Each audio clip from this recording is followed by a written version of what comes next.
Kita melakukan namanya praktikum adalah ini anggapnya busa ya, busa yang kita kalau beli barang itu kan. Oke, kita akan melakukan namanya pengambilan darah melalui arteri. Kan sama ini kita ngambil darah melalui vena. Sekarang kita pakai arteri. Jadi persiapan alat seperti biasa adalah jarum yang 3 cc. Jarum 3 cc ini kita tidak ganti ya, pakai yang ini ya.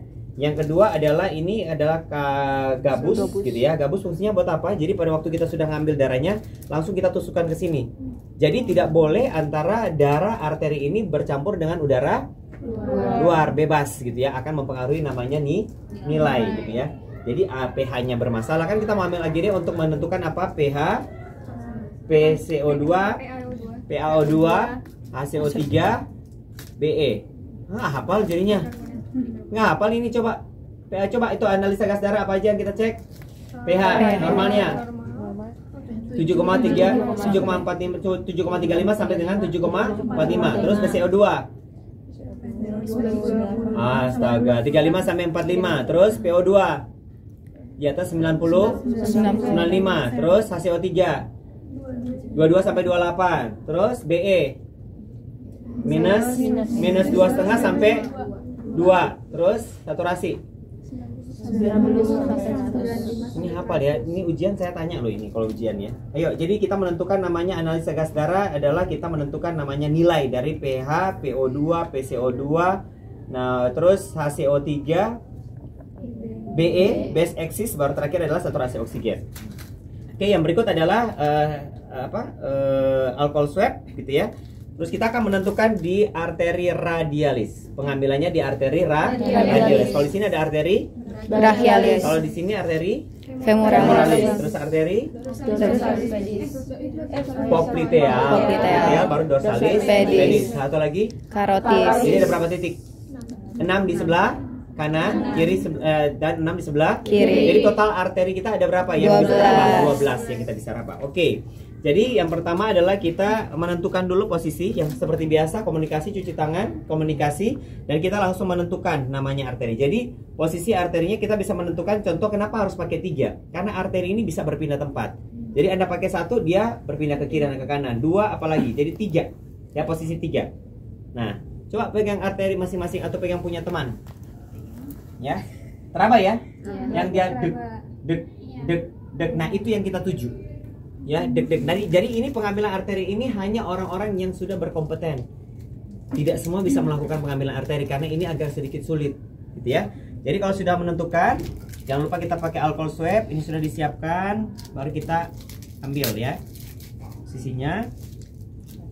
Ya, tentukan dulu arteri. Oke. Nah, sebenarnya sebelumnya prosedurnya adalah kita harus menentukan dulu ada namanya pulsasi perifer.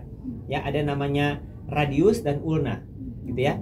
Jadi kita menentukan dulu, baru kita melakukan namanya pengambilan atau pemberian namanya desinfektan dulu, ya. Dengan cara melingkar ataupun 1 kali swab dari atas ke bawah. Oke, baru kita pencet. Nah, posisinya adalah kalau di radialis itu adalah 15 derajat, kalau di brachialis 45 derajat, di femoral 90. Ya, ulang. Radialis berapa? 15, 45, 90. Jadi posisinya seperti ini. Nah, jadi sebentar bahasa yang saya bilang tadi, pas waktu keluar diputar dulu ke kanan, terus sisanya udaranya dibuang dulu ya, buang aspirasi terus buang. Baru kita taruh di samping sini karena kalau sudah selesai kita akan sini sama ini ya. Oke, jadi kita pencet gitu ya. Nah, ini pengambilannya sama seperti kita memegang pulpen. Berbeda dengan kita mengambil darah kan posisinya begini nih ya. Tapi kalau ini seperti memegang pulpen. Posisinya seperti ini. Nah, 15 jadi udah pegang gitu ya, sudah desinfektan tadi. Sudah teraba, baru kita 15 derajat. Jadi kalau tangan kanan ini, tangan di tengah-tengah ini yang dapat, yang nemu gitu ya, berarti ini yang angkat. Ya, jadi kalau ini kan kita dari sini kan. Nah, lihat yang meruncingnya menghadap ke atas. Oke, sudah gitu ya. Rata-rata pengambilan ini kalau ada pasien yang tidak sadar. Oke, angkat, baru kita tusuk 15 derajat, pelan-pelan sambil merasa feel-nya. Nah, kalau sudah pas nyampe di arteri, biasanya ini darahnya udah undulasinya udah keluar dik sesuai dengan itu. Ya. Kalau sudah, harusnya nggak usah tarik, tapi kalau biasanya kalau dia karena kurang, kita bisa tarik 1 sampai 2 cc. 1 sampai 2 cc karena ini dia itu agak sedikit keras gitu ya. Kalau sudah, jangan lupa untuk di dep lagi. langsung taruh di busa, langsung bawa ke laboratorium. Penekanannya harus lama karena ini namanya tekanan arteri berarti lebih tinggi. Jadi jangan sampai dia terjadi perdarahan. Ini langsung bawa ke laboratorium. Sudah langsung difiksasi kalau sudah dia tidak ada perdarahan. Rata-rata kalau ini kita tekan tidak terlalu lama, dia akan terjadi perdarahan, akan terjadi hematom, akan terjadi kebiruan. Berarti ada perdarahan di bawah kulit karena penekanannya kurang lama. Sampai sini oke? Jadi cuma begitu doang kalau kita pengambilan darah lewat arteri. Jadi hanya menentukan persiapan alat, terus kita menentukan kayak tadi gitu ya.